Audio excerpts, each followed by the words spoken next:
Hello, everyone, and welcome back to the Museum Show and Tell Show. My name is Nicole. I'm from the Penetanguishene Museum, and I'm here with Genevieve from the Huronia Museum. Hello. Hello.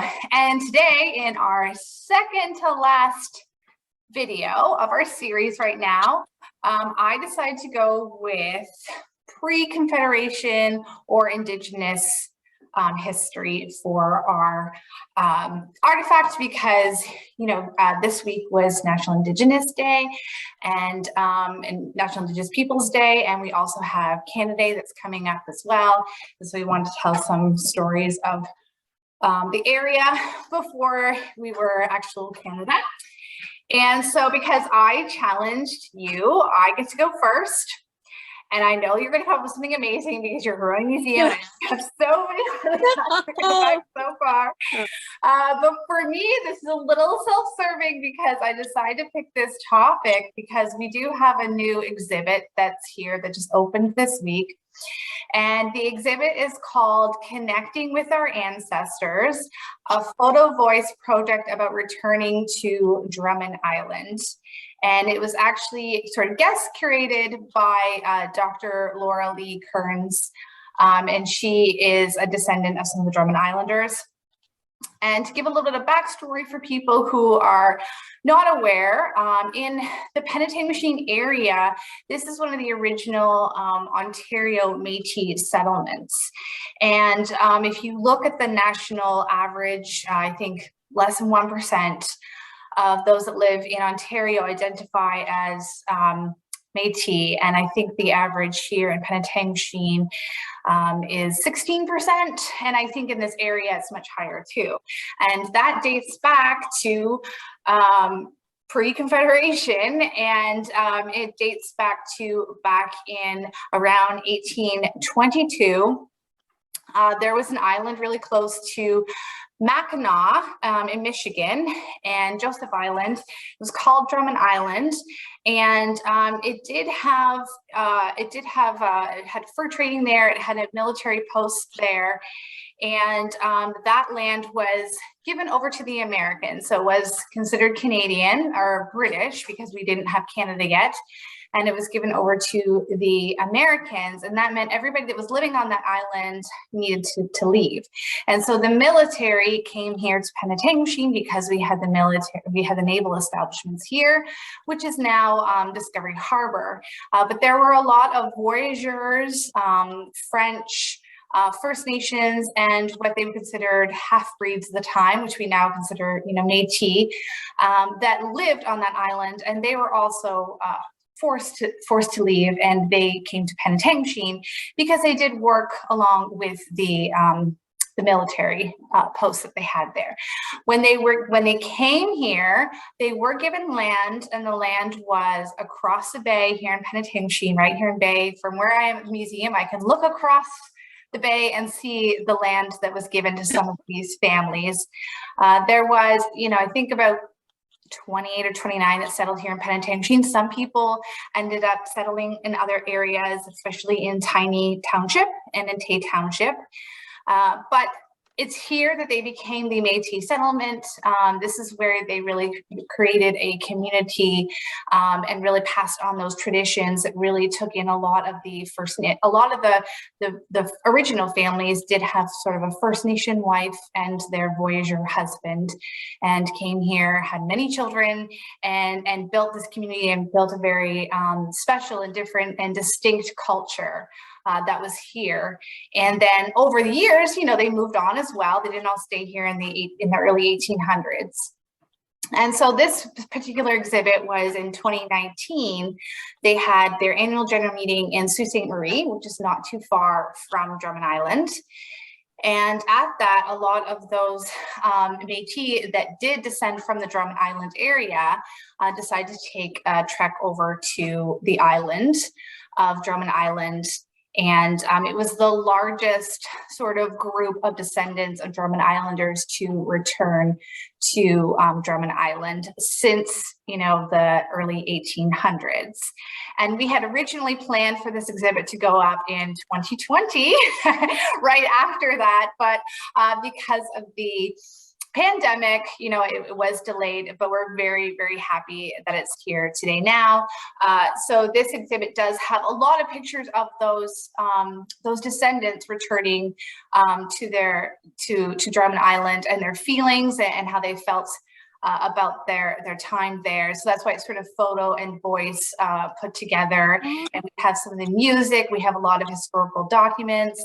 Someone has generously loaned us a brick that was gifted to them that came from Drummond Island, because there's not a lot of structures that are left from, there's just a big chimney that was really left from the settlement that these descendants came from. But I do have just a little section of this exhibit right behind me that I would show that I thought was a really neat component. Here are this was called a group of Voyagers. Pictures taken around 1895. So these are men are in, you know, they're very old at this time, but they were 4 of the men that were part of the Drummond Islanders. There's Louis Solomon, John Brissett, James Laramie, and Francis Dusome. And I believe you can find this photo on the Métis Nation Ontario's website.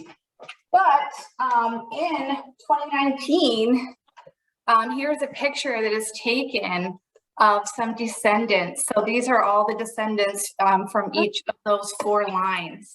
And I just thought this was like a really neat, you know, they're trying to sit the way they put in this photo.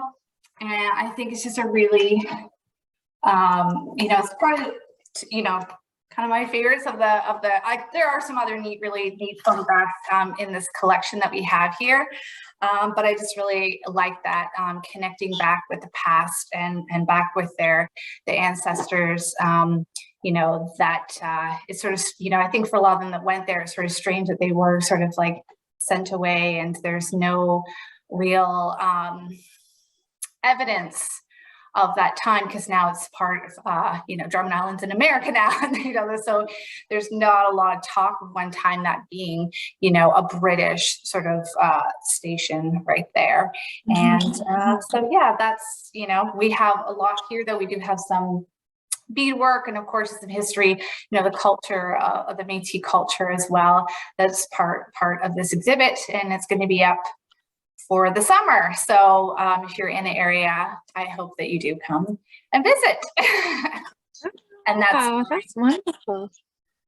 Yeah, so that's my little artifact, I guess, in a way. Photograph artifact. So that's my story for today. Wow, that's an interesting connection to the past, like to tie the two very different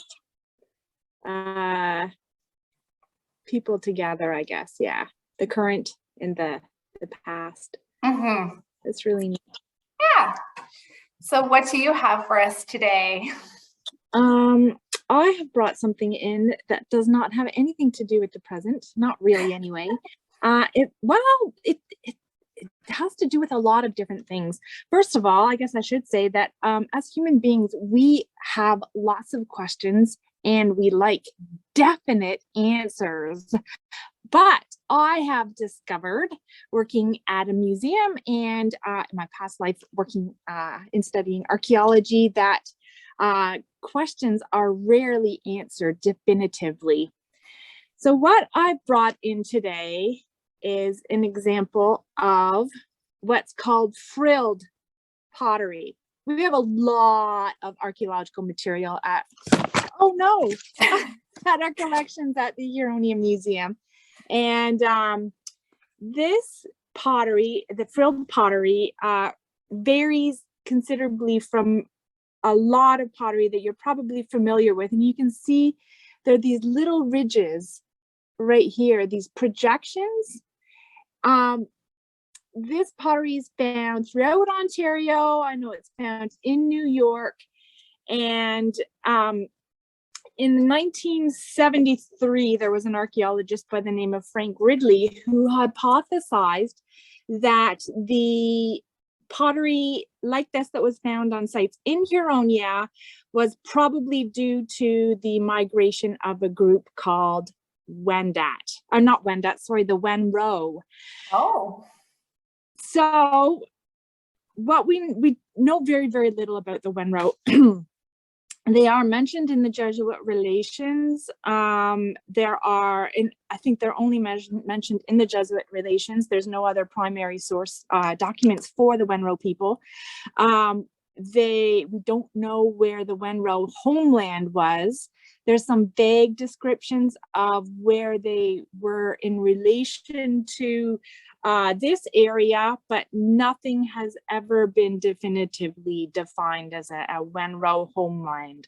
We do know that they were an Iroquoian group, that they were allied politically with the Wendat or the Huron, depending on what term you prefer, and that they had been allied with the neutral people who lived to the west of us over on the other side of Nottawasaga Bay, but the neutral had withdrawn their support of them, and that made them susceptible, I guess, to Iroquoian incursions in their territory, wherever that was. So that probably led to a large group of the Wenro moving up to Osaussane village in 1639. We do know that that happened. That was documented by the Jesuits. However, we don't, let me think, I'm trying to think. Recently, an archaeologist by the name of Alicia Hawkins, who studies the Wendat, and she's done a lot of excavation up here in Huronia.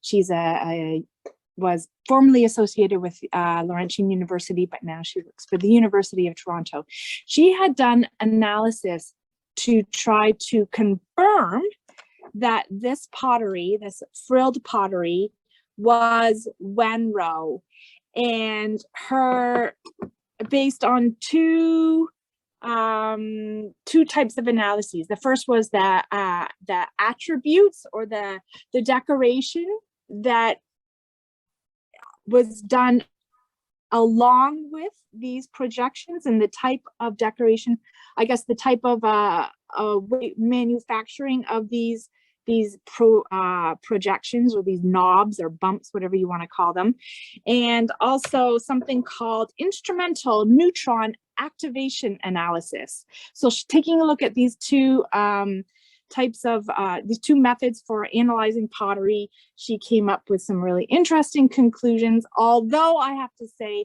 that they were very inconclusive, which makes for very difficult reading, because as a human, I like definite, well, like everybody else, we like definite answers, yes or no, and nothing.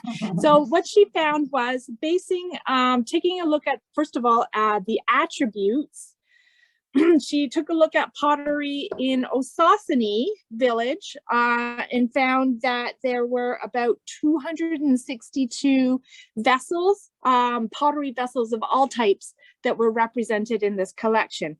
And of those, a really high percentage, 22%, were frilled pots, and with about 43 variations in decoration. So sometimes there were stripes going one way, sometimes stripes going the other way, sometimes the knobs were turned in one direction, or they were notched. A lot of different variables, so 43 different types, which is really phenomenal.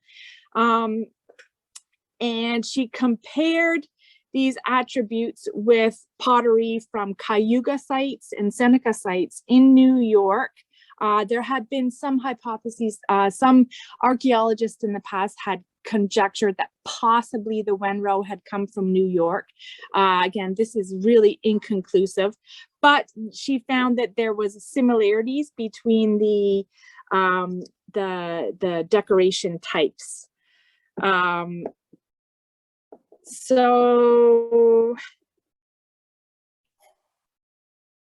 that she also determined, I guess, that because there were 43 different variations of decoration on the pots here in Osaussane village, and Osaussane, in case you don't know, is actually west of Midland, north of Wyvale. Just to I guess help you place this in the past. So because there was so much variation within the decoration, she was able to determine that it wasn't the result of one potter potting these pots, but rather a number of different people.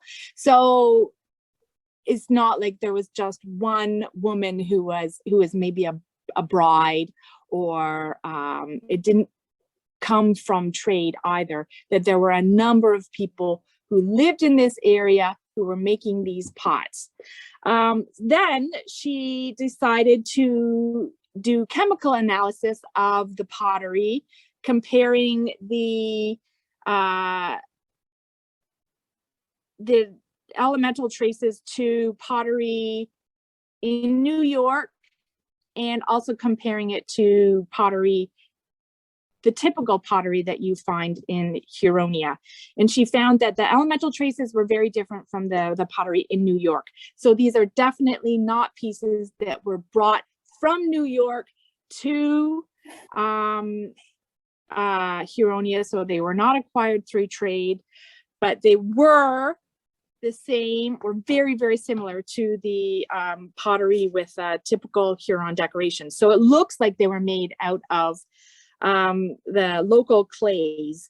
So I guess it's just showing you how inconclusive. She wasn't able to conclusively determine that these pots were made by Wenro.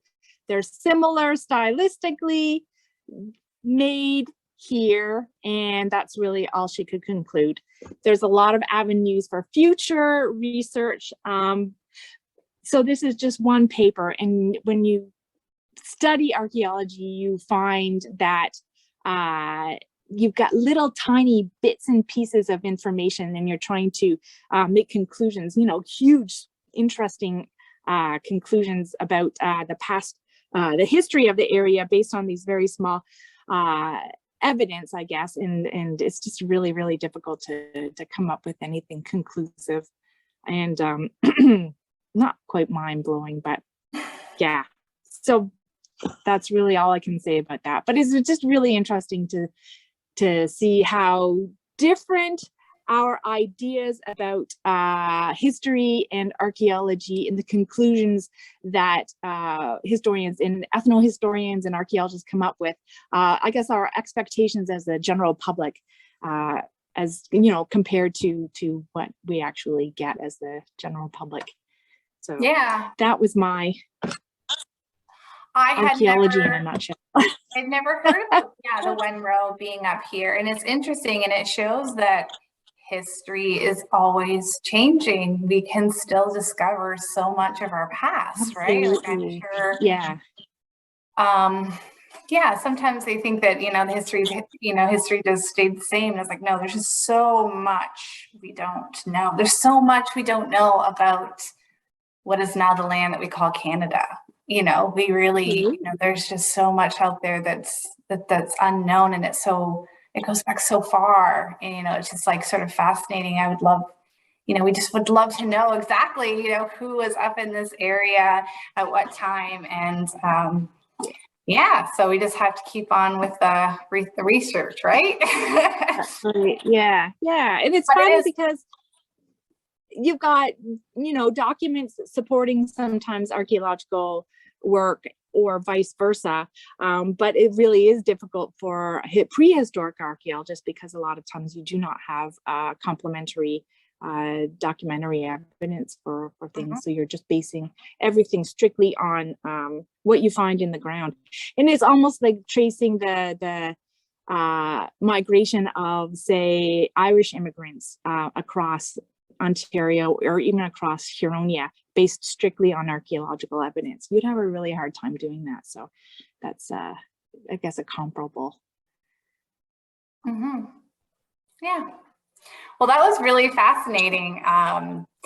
It's so interesting. I know you do have so much, that pottery and sort of, archaeological artifacts there at the museum, and you are a wealth of knowledge on all of that. I do not have an archaeology degree. I'm just a history degree person, so it's very fascinating to listen to you talk all about that, because I I don't get to hear that too much, you know, even though they think that all museums, we all know everything. We don't. We have our own sort of Oh, goodness me. sections, right? That's right. I mean, especially when you work in a regional history museum too, you've got huge history to Yes. collect. You've got prehistoric, you've got all aspects of industry, the marine history, logging, just general farming, everyday business. There's just so much to know and so much to, so you only learn a little tiny bit of, well, not everything, but a lot. Yeah, tiny bit of a lot. Yeah. All right. So what is our theme for next week, which will be our last video for right now for the season? I thought we would just talk about June. So June. anything in your collection that has to do with June, since it is the last week of June. Next week will be the 29th. So yeah, June. All right. Looking forward to it. Yeah. And I'm pretty sure with that title, we won't come up with the same artifact which we have done in the past, right? So that's right. All right, so we'll see everyone again next week for our show and tell show, where our theme will be June. Bye for now. Bye.